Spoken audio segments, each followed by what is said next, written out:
Hello, in this video I'm gonna walk you through the financial model Excel template. I will show you the main inputs, the core outputs, reports and charts. So let's get started.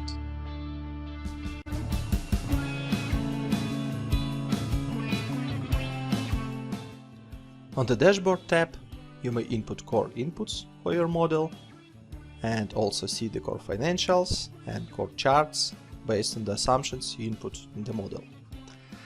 Let's start setup of the model from the revenue sheet, where we can set the starting point of population, for example 100,000 people in your region, and population growth rate year over year. For example, let's say it will be 10%. So in the year 2024, based on this calculation, you will have 146,000 of population. The next set of assumptions is patient-based assumptions. So in here, you may input up to 5 different treatment names, for example, treatment A, treatment B, whatever name you need for your model. And here you may input what is the percentage of population need this treatment. In other words, percentage of patients based on the total population. Another assumptions will be patients percentage. This means that what is the percentage of patients will use your services. In other words, services which your business provides. Below you may find the input for count of visits per patient. This means this annual visits. For example, for treatment A, 100 visits per year. For patients which needs treatment A, then 120, 130, 140 and 150. This you can input based on years and based on different treatment types. And also below you can input price per visits, which you can input depends on the treatment and depends on the year. Additionally, on the revenue tab, you can input patients' growth rate. This means that these patients 27% will be increased for 1% the next year, 0% the year after, 2% and 1% in the last year. These percentages are also changeable. So you may see the calculation of patient share depending on the amount which you input on the dashboard in here, and patient's growth rate here. So 27% was the starting point plus 5%, and in the next year you will have 32% for the treatment A, etc, etc. So based on all these assumptions of the revenue tab and dashboard tab, you have the calculation of patients and new patients by years and by treatments with some total amounts. Additionally, you can input seasonality for the patient acquisition or new patients requirement, and the visit seasonality across the year in case if this treatment is seasonal based. So once you set up all these inputs for revenue, for seasonality, the patient-based inputs, your variable, fixed and wages expenses, you may see the core charts, which is profitability, the revenue breakdown, the cash flow, cumulative cash flow, and see the core financials by main categories and by years.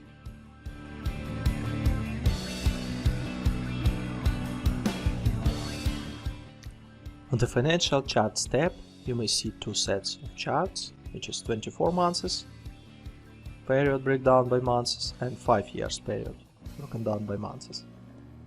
On the top set of charts, you may see the revenue breakdown by 5 treatment types for 24 months and for 5 years. The next set of charts will show you your cash inflow and cash outflow related to operating activities, the next cash balance, and the last one will show you the EBITDA broken down by revenue, variable expenses, other OPEX, which is wages and fixed expenses, and as a result your EBITDA.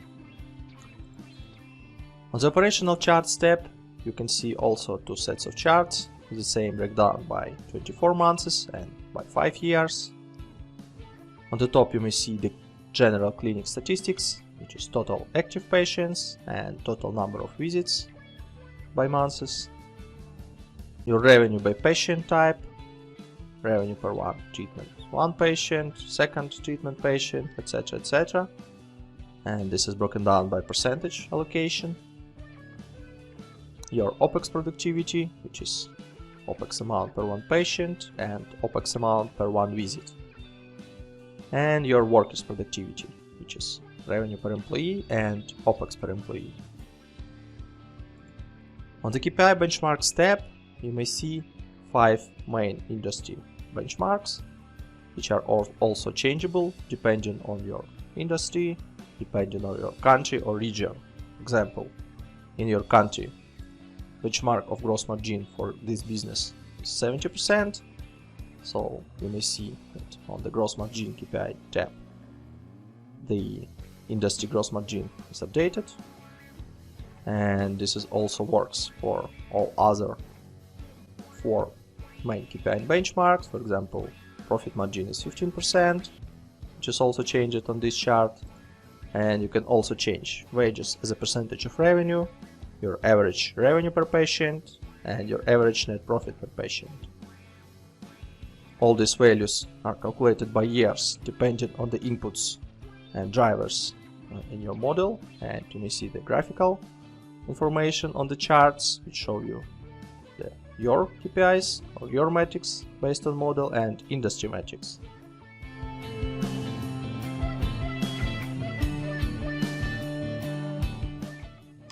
On the income statement tab, you may see your main profit and loss line items, which is revenue, broken down by treatments, variable expenses, gross margin, salaries and wages, fixed expenses, EBITDA, depreciation and amortization, EBIT, interest expense, net profit before tax, tax expense, and as a result, net profit after tax. On the cash flow tab, you may see your cash flow statement breakdown by operating activities, financing activities, and investing activities, and as a result, net increase or decrease in cash held. The more collapsed form cash flow statement indirect method, it is the same operating activities, investing activities, financing activities, and your cash movement in more collapsed form. On the balance sheet, you may see your current assets, which is cash, non-current assets, current liabilities, non-current liabilities, and your equity broken down by months for the 5-year model.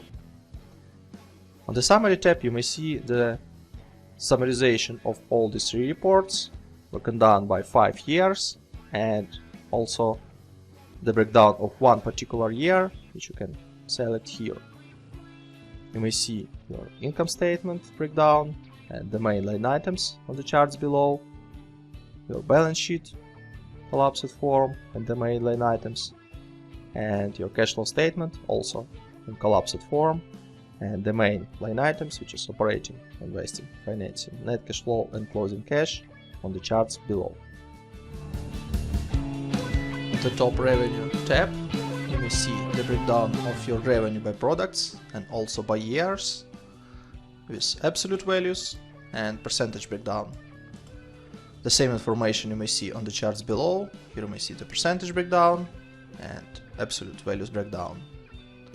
Below you may see the revenue depth and monthly run rate chart. You can select the year, and based on this year you will see the information of revenue by products as absolute values and percentage revenue breakdown on the pie chart. On the revenue bridge you may find the main revenue drivers of growth.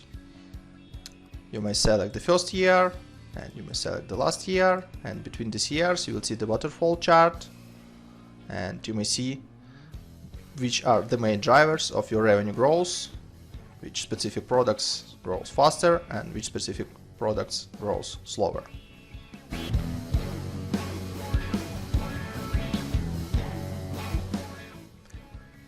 On the top expenses tab, you may find the breakdown of top 4 expenses categories, and all other expenses collapsed into other category.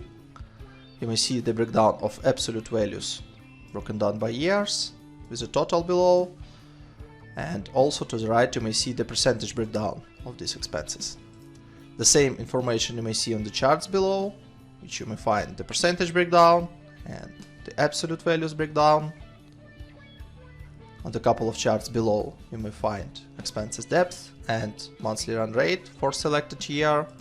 You are able to change this year, and you may see the absolute values and percentage breakdown on the pie chart. On the expenses bridge you may find the main drivers of expenses growth between these 2 years. These years are also changeable, so you may select the first year and you may select the last year. And you may see that total expenses starting in 2020 will change to total expenses in 2024 by this waterfall. On the break-even tab you may find the calculation of revenue break-even level and break-even chart. For this particular use case, you may find that your revenue break-even level is less than actual revenue calculation. This means that company is profitable. On the valuation tab, you may see the calculation of company valuation based on the cost of equity, which you may input here. Cost of loans you previously inputted on the dashboard. Calculation of resource share you may see here. There is also tax rate, and here you may find the weighted average cost of capital. In the valuation model there is 2 valuation methods, which is EBITDA multiple and revenue multiple. You may select one of them, and below you may input multiple of methods. Based on this information we can see terminal value, which is calculated on unlevered free cash flow. You may see the present value of unlevered free cash flow and PV.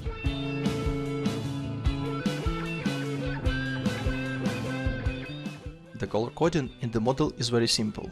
You may change any yellow cell in any yellow sheet within the model. This means that this yellow cell has some input, assumption or driver which impacts the calculation within the model. Blue sheets means that on these sheets there are some charts, reports and other information which can be useful for reporting purposes. On the tabs without color you have some extra calculations related to revenue, to debts, equity, inventory and everything which is needed for the reporting. Additionally, you have Contents tab, which allow you to navigate across the model very simple. So you may click on any report and you can go back. It is broken down by reports, assumptions, statements and setup. There is short explanation about what each tab does, but if you want to know more you can go to How To and to see more detailed explanation of what each tab does and what inputs you may find on this sheet and what kind of outputs you may find on this sheet as well. Any header of this section is also clickable, so you may click on, for example, Book Assets and you go directly to this tab.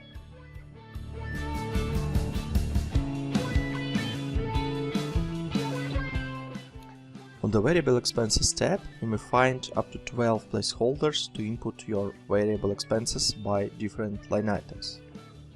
You have different options of how to forecast your variable expenses. First type is forecast as a percentage of total revenue, and for each treatment you have 2 line items to forecast your variable expense as dollar per 1 visit for particular treatment. On the top you may see the main drivers for this calculation, so you have total revenue and you have different count of visits by months for each treatment type, and below you may input your assumptions. So for variable expenses as a percentage of total revenue you can input different percentages, and for next 10 line items you can input dollar amount per 1 visit for this particular treatment. Below you may find the calculation of all these line items, and in income statement the variable expenses section, you may see these amounts by months.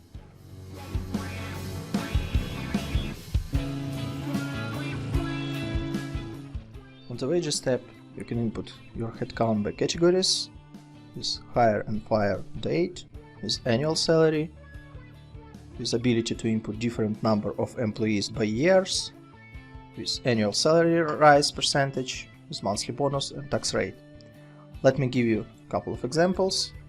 Let it be CFO, which you are going to hire in March 20. You're not going to fire him, so the fire date will be December 24. So annual salary can be $50,000, and this will be one CFO over the time. So you may see one CFO, which is one headcount, starting from March till the end of the model, which is December 24. Also, you can input 5% of salary growth rate. You may see the amounts by years connected to this annual salary and impacted by annual salary rise. Let's set up 10% monthly bonus and 5% of tax rate.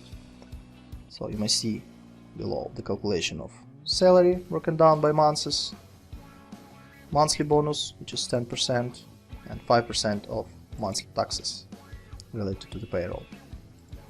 Another option could be admin account, which will start in April, which will grow till the end of the model with annual salary of $30,000.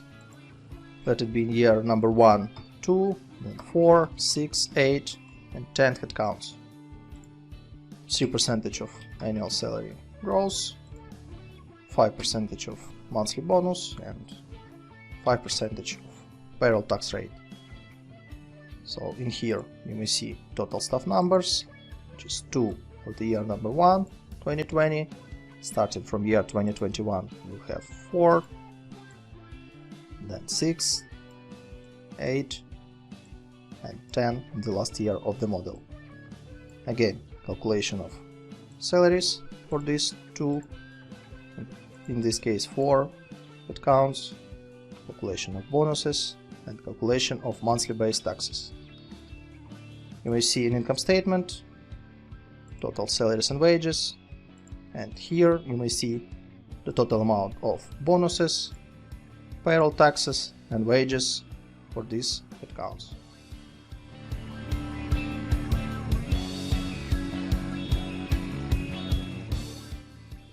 On the Fixed Expenses tab, you may input up to 15 line items for your fixed expenses. Let me show you how it works. For example, you have utilities. You will start pay starting from March 20 till the end of the model, which is December 24. You may see it here. Let's pretend periodicity will be daily with amount of $50 per day. So you may see these amounts in here. It is calculated based on count of days within this month. So obviously in March 20 you have 31 days. That's why you will have 1550. In April you have 30 days. This means this will be $1500. Also, you have ability to input some growth rate year over year. Once you input this growth rate, you will see that your utilities will grow over year. Let me give you a couple of other expenses types. For example, advertising. Let it start in March and finish in August 24. This will be on weekly basis with amount of $100 without any growth. So starting from March till August 24, you have $400 per month, which is 4 weekly payments each month. And that's it. Another option is bi-weekly. For example, $500. You can start from July, for example, and you'll have 2 payments, which is 2 bi-weekly payments within the months, $500 multiplied by 2, you have $1,000 per month. Again, you can input some growth rate and you will see that your advertising expenses will grow year over year till the August 24, which is the last date of this expense type. Another option, office setup, which can be one-time payment, which will happen in February 20 with amount of $5,000. Obviously you should not input any growth rates because this is just one-time fee, and you may see that office setup will happen in February 20 with this amount. Another option, insurance, let it be start from January 20 till the end of the model, and it can happen monthly with $1,000 per month, with 5% of growth first year, 3% of growth second year, 2% of growth third, and 1% year number 4. So you may see this calculation here. Starting from January 21, it will grow for 5%, which is $50. And starting from January 22, it will grow for 3%, which is additionally $32. Another option, quarterly. You may see that insurance will be paid $1,000 each quarter. You can start it, for example, from February, and this will be shifted to 1 month forward. Another option, semi-annually. In this case, you will have insurance payments once per half a year, again with a percentage of growth. And the last option is annual payments or yearly payments. You'll pay one time per 12 months, starting from February till December 24. For each expense type, you can use growth rate, and the calculation you may see in here. Also, in income statement, you may find total fixed expenses group. If you will ungroup this section, you can see these amounts broken down by months and by fixed expenses line items.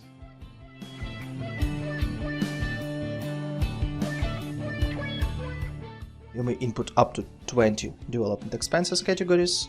Let me give you a couple of real examples. For example, this will be kitchen and other development expenses.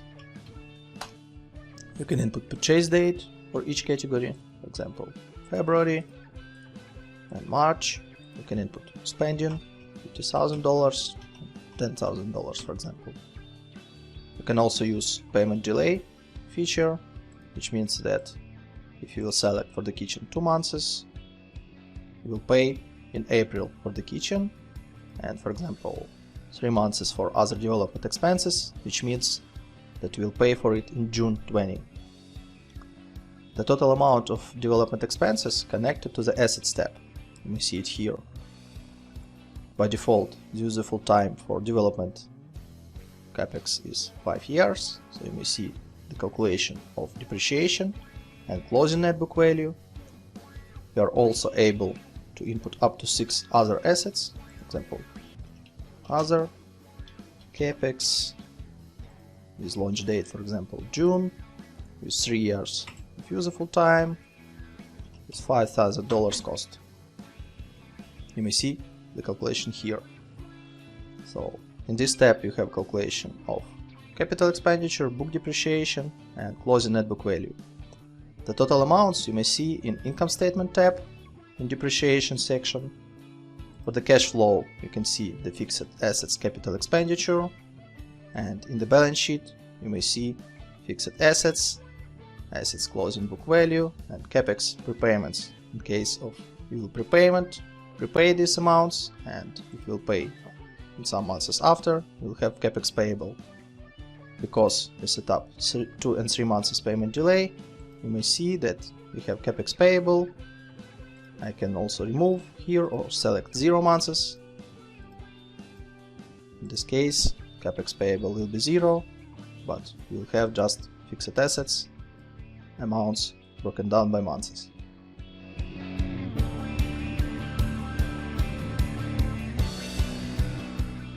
On the capitalization table, you can input different founders and investors' contributions.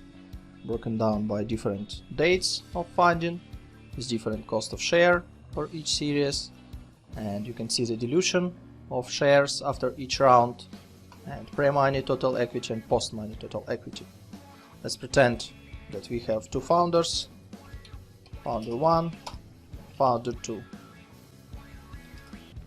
So total amount of shares for founder 1 can be 10,000, for founder number 2 20,000. Let's imagine that cost of share will be $2 and the date of founding is February.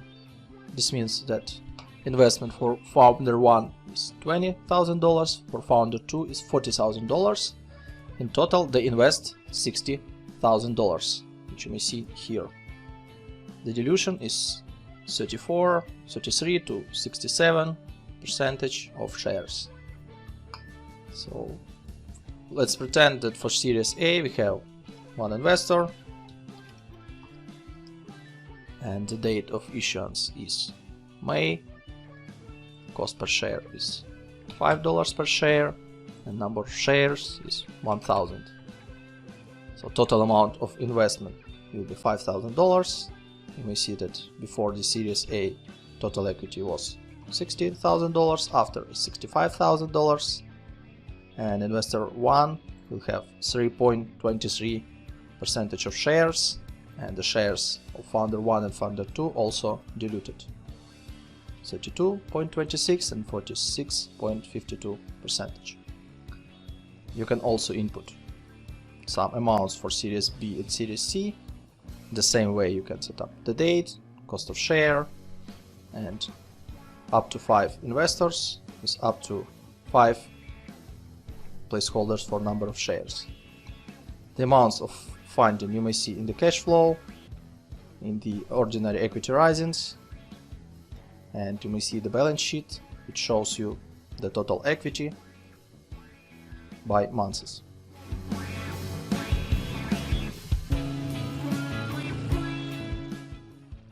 Also on the top of the dashboard you have debt assumptions.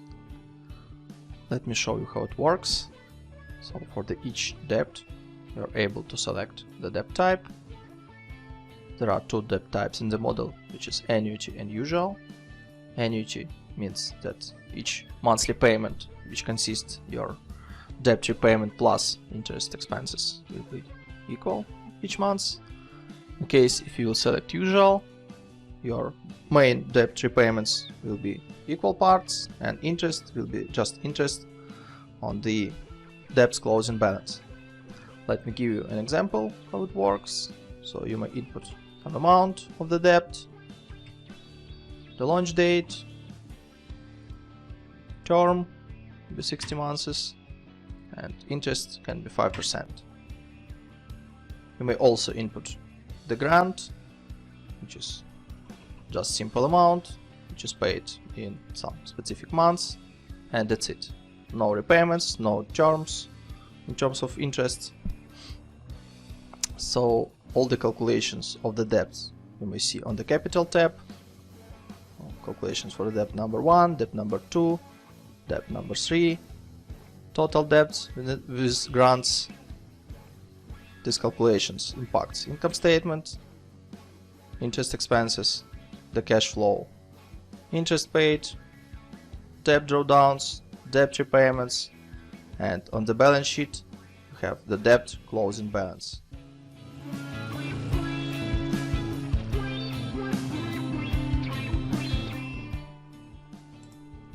On the top of the dashboard you have currency, denomination, and taxes setup. So currency inputs means that you can input all your drivers for the model using one currency. You have currency outputs. It can be the same as currency inputs and it can be different from currency inputs. So let me give an example. When you input in United States dollars, you have euro as an output, and for this case you can set up currency exchange rate. This is 1.2 for example. In this case you will have in the model all your inputs in United States dollars, all your outputs in euros, and there will be conversion rate between currency inputs and currency outputs. Additionally, you have denomination, which means that you can denominate all your outputs on the reports. In this example, you have denomination is 1000, means that your outputs is denominated by 1000. You can select millions. You may see that now it is in $1 million. You can set also billions or without any denomination. Additionally, you have corporate tax setup. You can change this number and this will impact tax expenses in your income statement. I hope you enjoyed my video. Thanks for reviewing this. You can find more on my website finmodelslab.com, and we'll see you later in the next videos.